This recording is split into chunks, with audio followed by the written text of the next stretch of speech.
From all reports, the HVAC industry has finally got its head around big data. But what does big data, a digital innovation you may remember from the middle of this decade, have to do with the built environment, which is a very analog space? And what does it matter to the humans who occupy it? Hello and welcome to episode 2 of M.AIRAH on Air. I'm your host, Mark Spencer, and we're speaking to 3 leaders in the field of data analytics, the business of using big data for tangible effects, representing leading firms from Australia and overseas. If you like what you hear and want to learn more, check out the cover article of Equilibrium for November, M.AIRAH's industry journal. Just hit the link in the show notes, helpfully located just to scroll or swipe away wherever you're listening. So let's get into it. Let's talk what big data is actually doing in the built world, and why it's not just a faddish buzzword. Not anymore. First of all, it's important to know straight off the bat a pretty big difference between the popular understanding of big data and what we're talking about in the context of the built environment, is that this isn't data created by people. It's not search results or browsing histories, medical records, or guilty pleasures on Spotify. This is air pressure, hours of operation on VAV boxes, all the myriad sensors that live within our buildings, quietly feeding information back to building information modeling systems, acting as silent witnesses that everything is working as intended or not. Big data within the built environment is largely dealing with the same data we've always had in buildings. Buzzword at the moment is big data and data-driven maintenance. We would always drive maintenance through data. It's just we're doing it slightly different now. We can analyse larger volumes of data easier, quicker, and then rectify more things on site. Instead of wasting time finding those issues and manually analysing information, we can do that automated. That's the voice of Chris Stamatis, one of our experts. More from him soon. But it is the ability to predict and to fix issues proactively that the big data revolution has brought to the built world. And yes, I said big data revolution, and I apologize for sounding like a Wired magazine cover from the early 2010s, or as Wired put it in 2014, big data, big hype, which is surprisingly negative. There's actually been somewhat of a backlash to big data. The pushback really started after a well-intentioned project by Google to use big data to track the spread of the flu in 2008. What takes the Centers for Disease Control weeks to analyze every year, Google Flu Trends was doing in days, through analyzing search results. Millions of search results. And things started off well. The GFT project tracked against the CDC's numbers to within 90% accuracy. Over the 5 years of the project, however, when researchers from Harvard and Northeastern University went back and rechecked, they found a nosedive in accuracy. In the last 2 years, the GFT overestimated cases in 100 of 108 weeks. And in February 2013, that overestimate was double the actual cases. Headlines soon followed. Big data, are we making a big mistake, from the Financial Times? 9 problems with big data, from the New York Times. The arguments being made against big data boil down to what's called big data hubris, in which organizations and companies are misunderstanding analysis or giving too much weight to flawed big data analytics. So, are our experts making these mistakes when using big data? Not for tracking the flu, but for making a better built world. Let's start with where big data in buildings was, around the time of the Google backlash. 3 years ago, there was still big data. BIM was still around 3 years ago, and submetering, all big data. I think the fault detection side of things, or the automated fault detection, has really come into light in the last 18 months. And that's because, the data's been on site. We're just saying, hey, here's a better way to use it. That was Chris Stamatis, the Australian licensee of CopperTree Analytics, a big data analytics company from Canada. Equipment is getting smarter, but at the end of the day, we're still just sensing temperatures and valve positions and pressures. So I don't think the systems are necessarily getting smarter. I think we're getting smarter about how we deal with those systems, how we're dealing with that information. If we can automate that analytical process, then all of a sudden we can analyse 200 air handling units in 5 seconds instead of having a technician on site to analyse that data in 2 days. And we can see here the scale of time savings available through this type of analysis. Checking 200 air handling units. Yeah, you could do that. I could do that. Yeah, if someone taught me how. But in 5 seconds? Yeah, never gonna happen. But how common is needing to do that many checks? Typically bare bones maintenance by the BMS contractors. So they come in every quarter, every month. They come in, cast their eyes over the system really quickly, do a small maintenance, and then get out. Where we see the biggest value is through the use of big data and algorithms. The people on site don't waste time looking for issues. They can get to site, the system spits out a number of issues, and then they can just rectify from there. So we're seeing better outcomes at the end of the DLP. So the client gets a better building handed over to them at the end of the project. Yeah, I'm starting to see how in each building, there's scheduled checks happening for every piece of equipment. And that can be dozens, hundreds of pieces of HVAC gear. Multiply that by every building across a city, across a country. Yeah, that's a lot of technicians' time, not even fixing problems, but looking for them. So instead of spending time looking for issues, the system is doing that for you, generating all these insights that you can then go rectify. Just quickly though, Chris mentioned a DLP there. Now, I'm no HVAC expert, so let's hear what a DLP is. So the DLP is the defects and liability period of the building. So it's a 12-month or 24-month period to basically rectify any issues from the initial install. So like a warranty on a building? Yeah, where it comes into its own as well is a lot of the time now we're seeing DLP tuning activities. So throughout that 12 months or 24 months, the BMS contractor and mechanical contractor and commissioning agents and energy consultants all kind of get into a room together and tune up the building as well. So they're trying to improve that energy efficiency of the building. Using big data to track changes and monitor how things are performing is really valuable. Great, well, I learned something new there. But let's ask Chris this. If big data is so useful in monitoring building performance and in being able to spend time fixing issues instead of looking for them, just how common has it become in the built environment? I would say all new builds are incorporating big data at some point, whether or not that's analytics or BIM or, energy modeling, that kind of stuff. It's all big data at the end of the day. Big data is used right from the very beginning, the design stages, from the engineering team, the architects. All of that information kind of gets fed back into a central model. And then there's like clash detection, so they can start to tell if things are going to foul together on site or if there's going to be problems before it's even built. And that information can then be used by the builders. So they can prefab parts of the building off-site and then truck them to site and build basically in big Lego blocks. Wow, so really big data has affected not only how we're managing performance in buildings, but also how we're maintaining them and even building them. But what about how we use them? And how us analog, messy, biological creatures use these spaces?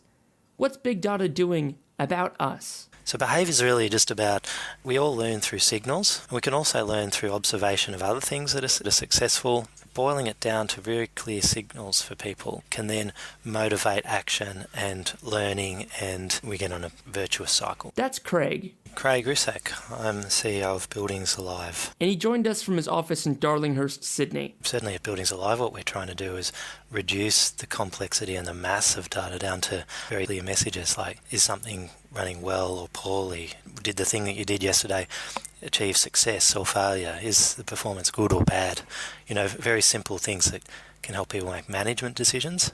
I think that's the challenge, and that's a great opportunity, right? And Craig focuses a lot on the human aspects of using big data in the built environment. If we start from the standpoint that people who operate buildings are intrinsically or fundamentally motivated to run the building well, when you dig beneath the surface, you'll always find reasons for people's behaviour and choices that they make. And I think one of the great opportunities here is to essentially empower people to be more effective. So if you're running a large, complicated building and you're under a lot of time pressure and all sorts of demands, there's only so much time you can focus on energy and in performance of your building. And if to manage it well, you need to be spending a heap of time or have a heap of expertise or something, it might just simply be unrealistic. And so one of the great opportunities here is to capture that raw data and then have a machine do the heavy lifting,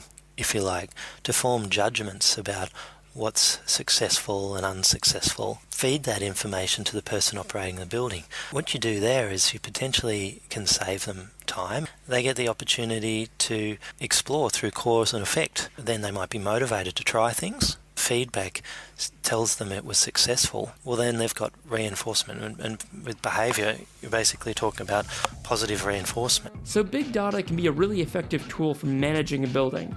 But like any tool, it needs to be used, and to be used by a good actor. Craig's look at behavior was really refreshing when talking about two fields that can start to seem pretty dry, academic, and somewhat theoretical: big data and building management. But at the end of the day, we're all still people who use these spaces. And when there's humans involved, you better be thinking about trying to encourage good behavior. But improving behavior, vital as it is, isn't the sexy stuff we were excited about for big data earlier in the decade. We wanted techno fixes and glitzy headlines. Well, we're not gonna disappoint. If this is all sounding so far quite understandable and manageable and limited in scope to within the context of a building, let's go a little bigger, shall we? So scalable analytics essentially evolved out of the requirement for big portfolio owners globally to be able to manage their buildings across states and territories within a country and then across multiple countries within a region. So there was a requirement for those types of portfolio owners to understand how all of their buildings are performing and how they can be benchmarked against one another. Can give you some really interesting energy metrics when you start doing that type of benchmarking across regions. That's our second Chris of the episode. Chris King, Business Development at Envizi. And Envizi does work all around the world. It started off actually as a carbon emissions reporting system called Carbon Systems. Did what it said on the packet, reported carbon. Then a couple of changes of government and the repeal of the carbon tax, the company pivoted into the world of energy management, which at the time was gaining a lot more focus from executives because energy prices had doubled within the space of a couple of years. It helped their existing clients move into the world of energy management and make active inroads into energy reduction. And now they do a lot of work in what's called scalable analytics, or basically big data for buildings. Rather than just looking at the data for one building, scalable analytics combines data for dozens and sometimes hundreds of buildings and makes some sense of that mountain of information. Scalable analytics is really to do with, one, having a flexible platform that can operate in multi-regions. So we've got different currencies and different energy conversion emissions factors from India and all that stuff into it, but also local partners on the ground in those regions that can help support you as well. Even in Australia, like forgetting internationally for a second, scalable analytics is still really relevant because if you've got a portfolio of say 60 buildings over here, there's still a requirement to run behind the meter analytics across the portfolio. So if you pick company A to do a couple of buildings and company B to do another and company C to do another, you've got like 3 different suppliers operating within your portfolio. So if you just wanted to look at a rolled up or bird's eye view of all those buildings, you'd have to go to 3 different companies to get it. If you are finding everything up until now pretty easy to grasp, but you're after a challenge, have no fear. There's a bigger fish out there, and it's scalable analytics. But that really deserves its own episode. Because of M.AIRAH's commitment to sustainability, I did manage to get an insight into how big data can be applied to energy efficiency, not just for the bottom line, through the identification of power loss through faults, but also for the sake of emissions, and how it can help buildings cope and change with our warming, shifting global climate. I asked Craig how big data can help buildings handle weather extremes they weren't built for, like the heat waves across Europe and the UK in the last few years. Say a building we work with in Seattle, Washington. Good choice, that's where I'm from. Well, let's be more specific. Let's say Kirkland. Yes, there we go. Okay, so let's say we work with a bunch of buildings in Kirkland. It's not normally very hot in Kirkland, but sometimes it can be. But it's fair to say the focus and expertise of the building people operating the buildings in Kirkland is mostly around cool and damp conditions, compared to, let's say, a building in Brisbane or Melbourne. And then let's say we work with buildings in the UK, in Ireland as well, same sort of story. And you said a heat wave in London. A heat wave in London might be ordinary conditions in Sydney. And so when we find the similarities and differences between buildings, the potential of that building might be better reflected in what is normal buildings in other parts of the world that just happen to be more evolved for those unusual conditions. And so a building in Sydney, let's say, that doesn't get so cold so often, when it does, the potential might be identified from relationships in that building and buildings in Kirkland or San Francisco or Dublin. Yes, you get this notion of think global but act local. Ideas and insights kind of cross-pollinating between places, because real estate, for better or worse, has always been a very local-focused industry, but best practices for HVAC and energy management, they're not local. So big data can really help buildings learn quicker and adapt better to a changing climate, keeping the humans inside more comfortable while using less power. Big data is doing some pretty remarkable things. Finding faults is faster, technicians spend more time fixing and improving, less time hunting for potential issues, and running tedious maintenance schedules. Building managers are empowered to make improvements, to try and test new ideas. Best practice from across the world can be shared as it's developed, and portfolios of buildings across whole global regions can be monitored and benchmarked and run more efficiently, more easily. But going back to our cautionary tale, are we at risk of overestimating the cases of flu? Are we relying on this data, which at the end of the day come from sensors, not human observation, too much?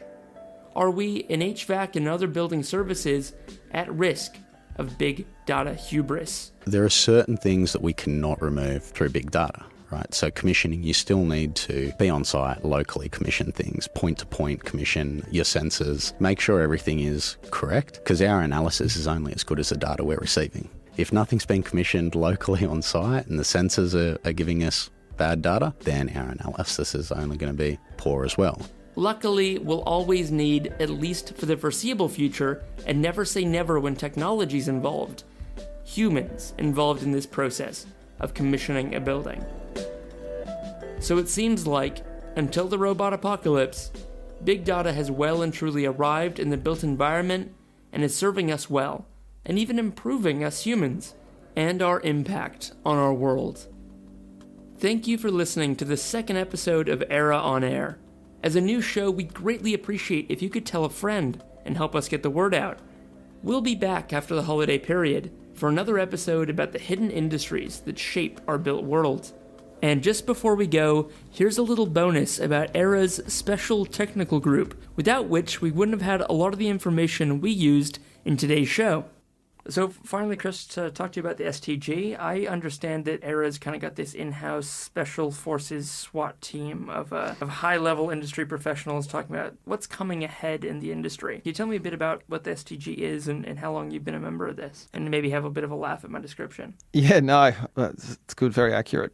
SWAT, particularly the SWAT team reference. The STG has been around for over 12 months now, and it was started basically because big data was becoming a bit of a buzzword and there were a lot of references thrown around, but no one had really sat down and tried to crystallise what it meant in the HVAC or the M.AIRAH context. We have a set of deliverables that we've committed to, an example of which was this Equilibrium article, subject of this podcast. Also undertaken 2 different conference presentations, drawing up a best practice guide. So there's a bunch of things that we're working on that will hopefully aid clarity to what big data actually is, how it can be used, but also help educate end users or clients, people who own buildings, on what big data actually is and what are the types of things you should look for when you're looking at getting into the world of big data. So we think we've done a reasonable job so far in actually delivering practical outcomes as a result of the committee, and that's what we hope to do over the next 12 months.